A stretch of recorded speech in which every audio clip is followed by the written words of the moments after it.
کہ وہ مارتی بھی ہے۔ تو اگر کوئی بھی شخص ماں باپ کو ستا رہا ہے تو ایسے شخص کی بھی شب برات والی رات میں اللہ بخشش نہیں فرماتا۔ نمبر 8، شراب پینے والا۔ اگر کوئی شخص شراب پیتا ہے اور وہ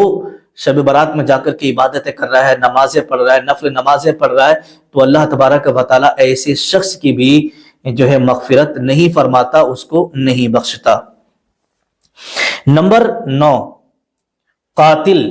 کسی کو ناحق قتل کرنے والا۔ کسی کو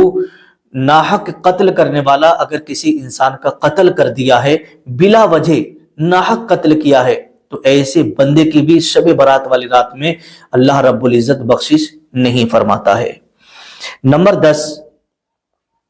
جبرن ٹیکس وصول کرنے والا۔ جو زبردستی ٹیکس وصول کرتا ہے وہ مسلمان ہے، تو اللہ تبارک و تعالیٰ شب برات والی رات میں ایسے بندے کی بھی مغفرت نہیں فرماتا، اس کی بخشش نہیں فرماتا۔ نمبر 11، جادوگر،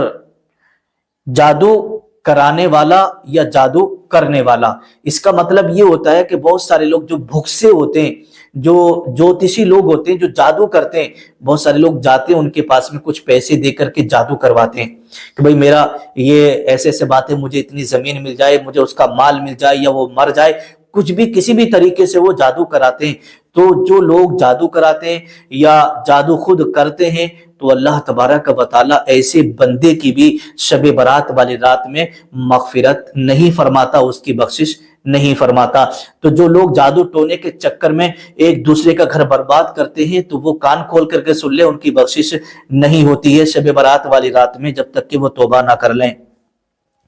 نمبر 12، ہاتھوں کے نشانات دیکھ کر غیب کی خبر دینے والا۔ آپ نے دیکھا ہوگا کہ بہت سارے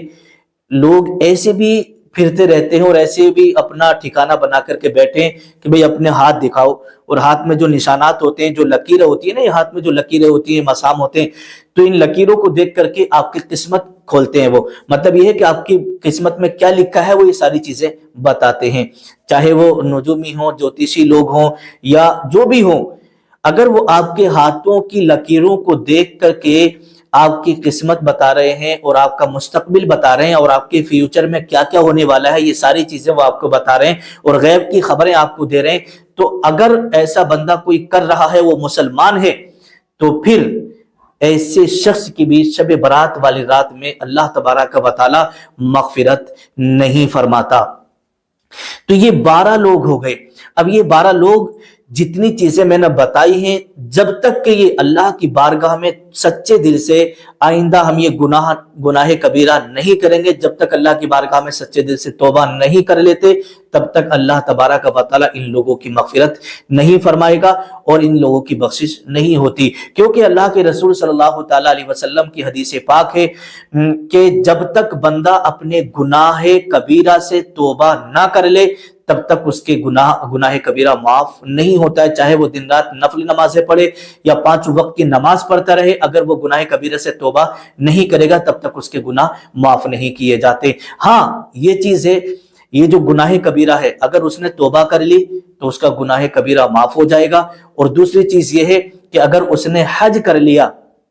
تو حج کرنے سے بھی اللہ تبارک و تعالی گناہ کبیرہ کو مٹا دیتا ہے، معاف کر دیتا ہے۔ اسی طریقے سے کوئی ایمان لے کر کے آیا، یعنی کوئی غیر مسلم تھا اور وہ ایمان لے کر کے آیا، اور جب ایمان بندہ لے کر کے آتا ہے، مسلمان جب ہوتا ہے، تو اللہ رب العزت اس کے بھی گناہ کبیرہ، چاہے جو بھی اس نے شرک کیا ہو، سب کے سب مٹا دیتا ہے۔ تو میرے پیارے عزیز دوستو، شب برات آنے سے پہلے اس ویڈیو کو زیادہ سے زیادہ لوگوں کے پاس میں شیئر کریں تاکہ وہ ان گناہ کبیرہ سے توبہ کر لیں۔ اگر آپ کے ایک شیئر کرنے کی وجہ سے کسی بندے نے، کسی مسلمان نے توبہ کر لی، اس کا سبب آپ بنیں گے۔ توبہ اگر کر لی اس نے تو اللہ تبارک و تعالیٰ اس کا سبب آپ کو بھی عطا فرمائے گا۔ تو میرے پیارے عزیز دوستو، اللہ کی بارگاہ میں دعا ہے، مولا ہم سب کو نیک اعمال کرنے کی توفیق عطا فرمائے اور گناہ صغیرہ اور کبیرہ سے